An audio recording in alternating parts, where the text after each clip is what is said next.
Hi అండి, welcome to అబీ info. కొత్త ration కార్డుల గురించి మరొక అప్డేట్ అయితే వచ్చింది. కులగణన సర్వే ఆధారంగా కొత్త రేషన్ కార్డులు ఎంపీడీఓలు, మున్సిపల్ కమిషనర్లకు లబ్ధిదారుల గుర్తింపు పద్ధతులు ఈ నెల 26 నుంచి కొత్త కార్డులు జారీ మార్గదర్శకాలు విడుదల చేసిన సివిల్ సప్లై కమిషనర్. వివరాల్లోకి వెళ్దాం. ఆల్రెడీ దీని గురించి మనం గతంలోనే చెప్పాం.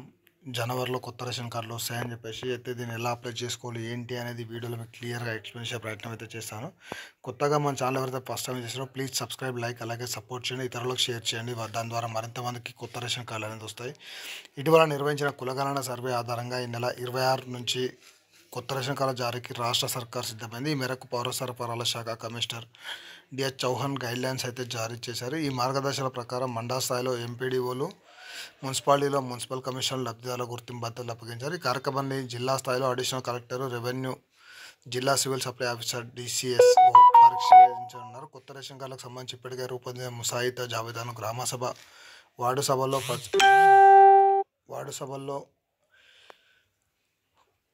ఆమోదించిన తర్వాత లబ్ధిదారుల లిస్టును ఆయా మండల మున్సిపాలిటీలో కొత్త రేషన్ కార్డుల కోసం ఇచ్చిన లాగిన్లో నమోదు చేస్తారు. అక్కడ నుంచి కలెక్టర్, జిహెచ్ఎంసీ కమిషనర్ లాగిన్కు పంపుతారు. అలా పంపిన జాబితాను కలెక్టర్, జిహెచ్ఎంసీ కమిషనర్ వెరిఫై చేసి లిస్ట్ను సివిల్ సప్లై కమిషనర్కు లాగిన్కు వేస్తారు. ఈ ఫైనల్ లిస్ట్ ప్రకారం సివిల్ సప్లై కమిషనర్ కొత్త రేషన్ కార్డు జారీ చేస్తారు. దీంతో పాటు కార్డులో పేర్లు మార్పు చేర్పులకు కూడా అవకాశం కల్పించనున్నారు. ప్రజాపాలన ద్వారా 10 లక్షలకు పైగా అప్లికేషన్లు అయితే రేషన్ కార్డుల కోసం అయితే వచ్చేసాయి.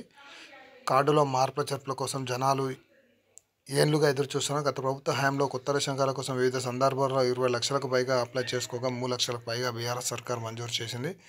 అది కూడా ఉప ఎన్నికలు జరిగిన నియోజకవర్గాల్లో కొత్త కార్డులు ఇచ్చి వదిలేసింది. కాంగ్రెస్ అధికారంలోకి వచ్చాక 6 గంటల్లో భాగంగా ప్రజాపాలన కింద రేషన్ కార్డుల కోసం అప్లికేషన్ అయితే తీసుకొని మొత్తం 10 లక్షలకు పైగా అప్లికేషన్లు వచ్చాయి. ఈ సందర్భంగా మంత్రులు మాట్లాడుతూ ప్రస్తుతం రాష్ట్రంలో 17 లక్షల కుటుంబాలు ఉన్నాయని ఇటీవల నిర్వహించిన సమగ్ర సర్వే అనంతరం సర్కార్ ప్రకటన. ఆయా కుటుంబాలకు ఇప్పటి వరకు 90 లక్షలకు పైగా రేషన్ కార్డులు ఉన్నాయి. తాజాగా నిర్వహించిన కులగణన సర్వేలో సుమారు 20 లక్షల కుటుంబాలకు రేషన్ కార్డులు లేవని, కొత్త రేషన్ కార్డులు కావాలని చెప్పారు. ప్రజాపాలన ద్వారా వచ్చిన 10 లక్షల అప్లికేషన్లు ఇవి డబుల్ కావడంతో ప్రభుత్వ కులగణన సర్వే ప్రతిగా తీసుకోవడం నిర్ణయించినట్టు తెలుస్తుంది. మొత్తానికి అయితే ఈ నెల 26 నుంచి అయితే అప్లికేషన్స్ అయితే మీ సేవ ద్వారా తీసుకోబోతున్నారు.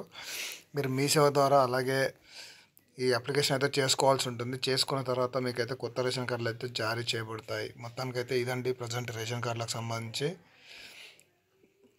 అలాగే దీనికి కావాల్సిన డాక్యుమెంట్స్ వచ్చేసి ఏం లేదండి. ఇదివరకు గతంలో అయితే ఈ రేషన్ కార్డు అప్లికేషన్ చేసుకోవాలంటే Aadhaar card, income certificate, gas certificate, అలాగే ఫోటో లేదా ఆధార్తో పాటు గ్యాస్ బిల్ ఉన్నా సరిపోతుంది. మరి ఈసారి ఇంకా ఏమేమి డాక్యుమెంట్స్ అడుగుతారు అనేది అయితే మనకు క్లారిటీ రావాల్సింది. ఇదివరకు అయితే ఇది కొత్త రేషన్ కార్డుల గురించి అండి ప్రజెంట్.